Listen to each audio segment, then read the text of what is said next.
नमस्कार, आप देख रहे हैं हिंद आवाज मीडिया और मैं हूं आपके साथ वैशाली। आइए रुक करते हैं आज की खास खबर पर। पीएम नरेंद्र मोदी की अध्यक्षता में कैबिनेट बैठक होने जा रही है। इस बैठक में माना जा रहा है नए आयकर बिल को मंजूरी मिल सकती है। इसके संकेत वित्त मंत्री सीतारमण ने अपने बजट स्पीच में पहले ही दे दिया। इसके अलावा भी कई दूसरे फैसले हो सकते हैं। अगर बात करें नए आयकर बिल की, तो कैबिनेट की मंजूरी मिलने के बाद ही 10 फरवरी को इसे सदन में पेश किया जा सकता है। निर्मला सीतारमण ने अपने बजट स्पीच में पहले ही ऐलान किया था कि जल्द ही नया बिल आने वाला है। जोर देकर बोला गया था कि रिटर्न फाइल करना ज्यादा आसान होगा, टैक्स का बर्डन कम किया जाएगा। वैसे इतना तो पहले ही स्पष्ट किया जा चुका है कि कोई नया टैक्स सरकार नहीं लगाने वाली है। मीडिया रिपोर्ट्स के अनुसार नया इनकम टैक्स कानून मौजूदा आयकर अधिनियम 1961 को रिप्लेस करेगा। इसके जरिए टैक्सेशन सिस्टम को अधिक सरल और स्पष्ट बनाया जाएगा। लेकिन नया आयकर कानून सरल भाषा में होगा। इससे करदाताओं और कर विशेषज्ञों को प्रावधानों के तहत बेहतर मदद मिलेगी। ये आने वाले वक्त में ही पता चलेगा। अब केंद्र सरकार का दावा है कि नया कर विधेयक अंतर्राष्ट्रीय मानकों को ध्यान में रखकर तैयार किया गया है। साथ ही नए कानून को संक्षिप्त बनाया गया है, क्योंकि इसमें पुराने प्रावधानों को पूरी तरह से हटा दिया गया है। इससे ये आम लोगों के लिए बोझिल नहीं होगा। सीतारमण ने अपने बजट भाषण में कहा, मुझे देश को ये बताते हुए खुशी हो रही है कि नया आयकर विधेयक न्याय की भावना को आगे बढ़ाएगा। नया विधेयक पढ़ने में आसान और सीधा होगा। इसमें अध्यायों और शब्दों दोनों के रूप में वर्तमान कानून का लगभग आधा हिस्सा होगा।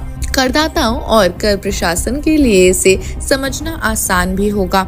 इसके अमल में आने से कर निश्चितता और मुकदमेबाजी में कमी आएगी। वित्त मंत्री के अनुसार नया विधेयक संक्षिप्त व सरल भाषा में ही रहेगा। इससे काफी मदद मिलेगी। इसके अलावा इसका उद्देश्य सुव्यवस्थित कर कानूनों के माध्यम से कानूनी अस्पष्टताओं को कम करना रहेगा।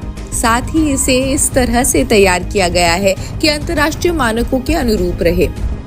आंकड़ों पर गौर करें तो ऐसे घटता गया टैक्स का दायरा। साल 2014 में 2.5 लाख रुपए की सालाना कमाई पर कोई टैक्स नहीं। साल 2019 में 5 लाख रुपए तक सालाना कमाई को किया गया टैक्स फ्री। साल 2023 में 7 लाख रुपए की कमाई हुई टैक्स फ्री। इसके बाद साल 2025 में सालाना 12 लाख रुपए तक की कमाई टैक्स फ्री। पिछले साल यानी 2024 के बजट के मुताबिक टैक्स स्लैब में 3 लाख तक की कमाई पर कोई टैक्स नहीं लगता था, जब 3 से 7 लाख की सालाना आमदनी पर 5% टैक्स का प्रावधान था। वहीं 7 से 10 लाख रुपए की सालाना कमाई पर 10% का इनकम टैक्स लग रहा था। 10 से 12 लाख की कमाई पर 15% का आयकर लग रहा था। इसके बाद 12 से 15 लाख की कमाई पर टैक्स 20% लग रहा था, जबकि 15 लाख से ऊपर की कमाई पर 30% इनकम टैक्स देना पड़ता था। वहीं कांग्रेस सांसद शशि थरूर का कहना है, बीजेपी के लोग जिस बात को लेकर जश्न मना रहे हैं वो मध्यम वर्ग के लिए टैक्स में छूट की सीमा है। मैं समझता हूँ कि हम सब इसकी विस्तृत जानकारी का इंतजार भी कर रहे हैं। लेकिन थरूर का कहना कि भारतीय अर्थव्यवस्था को लेकर कुछ मूलभूत सवाल है, वित्त मंत्री उस पर क्या कर रही है ये अब तक स्पष्ट नहीं है। जानकारी का इंतजार कर रहे हैं। In recognition of their contribution, we have periodically reduced their tax burden. Right after 2014, the nil tax slab was raised to 2.5 lakhs of rupees, which was further raised to 5 lakh rupees in 2019 and to 7 lakh rupees in 2023. This is reflective of our government's trust on the middle class taxpayers. I am now happy to announce that there will be no income tax payable up to income of 12 lakh rupees.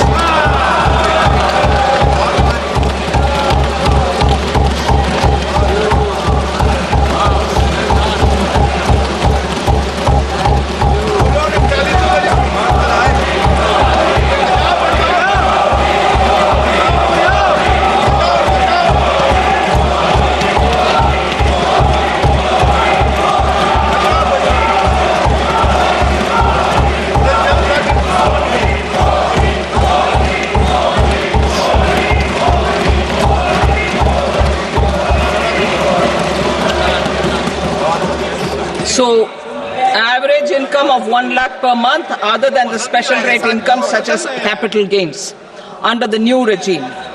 This limit will be 12.75 lakh for salaried taxpayers due to the standard deduction of 75,000. Slabs and rates are being changed across the board to benefit all taxpayers. The new structure will substantially reduce the taxes of the middle class and leave more money in their hands, boosting household consumption, savings and investment.